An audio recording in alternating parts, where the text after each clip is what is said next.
Olá, tudo bem? Espero que todos estejam bem. Vou para mais um dia de palavra, mais um dia de devocional. Lembrando aqui que hoje é o último capítulo de Jonas, o capítulo 4.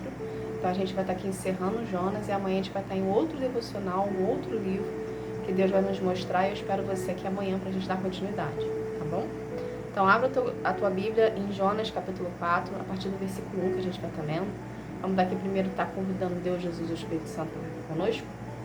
Pai, em nome de Jesus, Senhor, eu quero te agradecer por mais um dia, que seja mais um dia na tua presença, Paizinho. Paizinho, eu quero convidar, Pai, o Senhor Jesus e o Espírito Santo para juntos darmos continuidade devocionais, Senhor. Devocionais esses que têm falado aos nossos corações, Pai. Pai, pelo poder do nome de Jesus, Senhor, peço a presença do Espírito Santo aqui para nos dar maior entendimento da tua palavra. E assim a gente vai colocar ela em prática, Senhor. Pelo poder do nome de Jesus, Pai, eu agradeço. Amém. Gente, abre a tua Bíblia em Jonas, capítulo 4. Versículo 1, que fala assim: Por causa disso, Jonas ficou com raiva e muito aborrecido. Então ele orou assim: Ó Senhor Deus, eu não disse, antes de deixar a minha terra, que era isso mesmo que ia fazer? Foi por isso que eu fiz tudo para fugir para a Espanha. Eu sabia que és Deus que tem compaixão e misericórdia. Sabia que és sempre paciente e bondoso, e que está sempre pronto a mudar de ideia e não castigar. Agora o Senhor acaba com a minha vida, porque para mim é melhor morrer do que viver. O Senhor respondeu: Jonas, você acha que tem razão para ficar com tanta raiva assim? Somente até aqui. O que está acontecendo aqui na história? Jonas estava com raiva de Deus, porque ele já sabia que isso ia acontecer. Vamos fazer uma pequena recordação aqui. Jonas é um profeta que ele é desobediente e sem compaixão. E quando Jonas recebeu de Deus a incumbência de ir até Nínive para profetizar sobre a cidade, que a cidade ia ser destruída por conta dos pecados da cidade, ele agiu de uma desobediência. Ao invés dele ir para Nínive, ele foi para a Espanha. E quando ele foi para a Espanha, uma tempestade veio sobre Jonas, justamente para fazer ele voltar para Nínive. Entende? Então, o que Deus quer que a gente entenda dessa história toda de Jonas aqui, para a gente concluir juntamente com o capítulo 4? Muitas das vezes, Deus vai usar as situações para nos transformar. Deus já sabia que Jonas era um filho, né? Que ele era desobediente e que ele era sem compaixão e ao mesmo tempo, de uma certa forma, ele também tinha uma dúvida dentro dele, ele gerava ali uma incredulidade. Entende? Mas mesmo assim, Deus queria que Jonas fosse até Nínive. Porque Deus não queria só transformar Nínive. Entende? Deus não queria só tirar o pecado de Nínive, mas Deus queria mostrar para Jonas como que ele age. Então, como é que a gente faz para a gente ter uma maior relacionamento e intimidade com Deus? A gente passa por situações que nos desfavorecem de alguma certa forma, para a gente poder ser transformado por Deus. Nessa situação de Jonas, de um certo modo, ele estava ali desfavorável. Entende? E Deus queria transformar o coração de Jonas. Ele queria mostrar que, por mais pecado que alguém tivesse, ele poderia agir com misericórdia. Se Deus podia agir com misericórdia na vida do outro, que não era Jonas, ele também poderia agir com misericórdia. E ele estava agindo com misericórdia na vida de Jonas. Porque se você pegar para ler aqui a história de Jonas, você vai ver que Jonas, ele é um pouco, vamos botar assim, um pouco rude. Vamos usar essa palavra. Então ele é um pouco, pelo fato dele não ter compaixão pelo próximo, ele era um pouco uma pessoa meio rude. Então que Deus queria transformar o coração de Jonas. Entende? Então muitas das vezes Deus vai fazer a gente passar por situações para transformar a gente. Então, às vezes, a dificuldade que você está passando hoje é justamente para transformar o seu coração. Por quê? Porque nós seres humanos, que nós temos vida com Deus, muitas das vezes nós somos incrédulos. A gente tem uma parcialidade de incredulidade dentro de nós. Mas Deus não quer que exista dentro de você ou dentro de mim essa parcialidade. Deus quer que a gente confie nele 100%. Então ele vai permitir que a gente passe por situações que venham a ficar desfavoráveis para a gente gerar dentro de nós uma dependência maior nele e a gente buscar mais a presença dele. Entende? Então, seja você a pessoa que vai permitir ser transformada pelas mãos de Deus. Para você ter essa dependência, para você ter essa devoção a Ele, essa intimidade com Ele. A gente pode pegar um exemplo aqui da Bíblia também, que era Pedro. Pedro era um discípulo que ele era hiperativo, que ele falava, ele era sanguíneo, né? Então ele falava as coisas de vezes sem pensar, na impulsividade. Mas Pedro foi um dos grandes apóstolos de Deus. Então o que Deus quer que a gente entenda disso aqui também? Deus além de ver você, pegar você com um defeito que você tem, se você permitir ser transformado por Ele, você pode se tornar um Pedro. Entende? Você pode se tornar uma igreja de Cristo. Você pode se tornar um discípulo de Cristo. Você pode se tornar uma pessoa melhor para a sua vida, para a vida dos seus amigos, da sua família. Basta apenas você querer, decidir, querer ser transformado. Permitir ser transformado. Porque uma coisa a gente quer, outra coisa a gente permite. Para Deus poder mexer na nossa vida, a gente precisa deixar Ele fazer. Ou seja, a gente precisa permitir e passar em obediência pelo processo todo para poder se tornar quem Ele quer que a gente seja. Ou seja, pessoas melhores.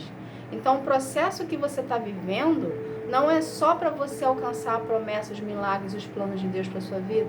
É para você ser transformado. Por isso que dói tanto. Porque é confronto. O que é confronto? É algo que vem contra nós. Então você é a pessoa que Deus quer transformar. Deus não quer só transformar a pessoa que está do seu lado, ou o ambiente que você vive, ou o trabalho que você frequenta. Deus quer transformar você. Porque muitas das vezes a forma como nós olhamos para situações e para pessoas diz mais sobre nós do que a pessoa e a situação em si. Entende? Então Deus quer transformar você. Deus está permitindo você passar por essas situações desagradáveis, por situações que de um certo modo mexem com você, mexem com a sua autoafirmação, vamos colocar assim, que seria com o seu ego, entende? Para você vir a ser cutucado ali, para você sair da sua zona de conforto, para Deus haver uma transformação em você. Entende? Aqui na história, se você pegar para ler desde o capítulo 1, Jonas está falando para Deus que sabia que ele ia ter compaixão do povo. Por isso que ele não queria ir para Nínive. Ou seja, ele não queria perder tempo, porque ele já sabia que Deus ia fazer as coisas conforme ele age. Porém, Deus queria transformar Jonas. Deus queria mostrar que por mais pecado que a pessoa tivesse ali, ele pode sim, quando existe o arrependimento verdadeiro, quando existe querer a mudança, ele pode sim querer mudar o plano dele perante aquela situação e aquela pessoa. Ou seja, ele queria gerar dentro de Jonas ali uma comoção nele. Porque a gente tem por entendimento que quando Deus levanta alguém, aquela pessoa ela é perfeita, né? É o que a maioria das pessoas acham. Não, aquela pessoa ali é profeta. Aquela pessoa ali é evangelista. Aquela pessoa ali é uma pastora, é um bispo, né? Aquela pessoa ali é um apóstolo. A gente, na nossa versão, na nossa idealização de ovelha, a gente acha que a pessoa não tem defeito. A pessoa é imaculada, totalmente santa, porque afinal ela prega a palavra. Mas a pessoa tem defeito. A pessoa tem tanto defeito quanto você, porque ela é um ser humano como você. Então aqui em Jonas, além dele ele tinha os defeitos dele, ele era desobediente e sem compaixão. Então Deus queria transformar Jonas numa pessoa melhor. Deus queria gerar em Jonas uma empatia. Deus queria gerar em Jonas uma credulidade de acreditar nas pessoas. Entende? Porque Jonas acreditava no poder de Deus. Porém, nas pessoas ele meio que deixava de lado, porque uma pessoa sem compaixão é uma pessoa que não tem empatia por ninguém. Entende? Então, a situação em si era para transformar Jonas também. Então, a situação que você se encontra hoje, ok? É para Deus transformar você. Porque uma vez que Deus transforma você, a forma como você enxerga as coisas, a forma como você lida com as coisas, a forma como você pensa sobre as pessoas, faz você gerar em você uma compaixão também. Entende? Não é que você não acredite no poder de Deus.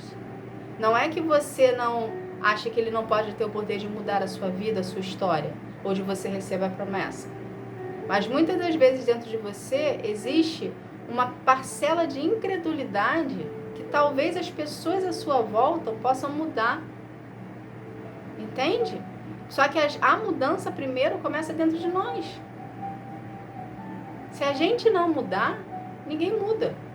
Porque a forma como que nós vemos as coisas diz mais sobre nós. Então, pega essa palavra aqui de Jonas e permita de Deus transformar você. Permita dele mexer lá no quartinho da bagunça, aonde fere, aonde se botar o dedinho ainda machuca. Entende? Deixa Deus curar essa feridinha, esse traumazinho aí que ainda está ativo. Deus quer desativar ele, para você poder conseguir ir na direção dos planos dele para a tua vida e ao mesmo tempo ter maior intimidade e dependência em Deus.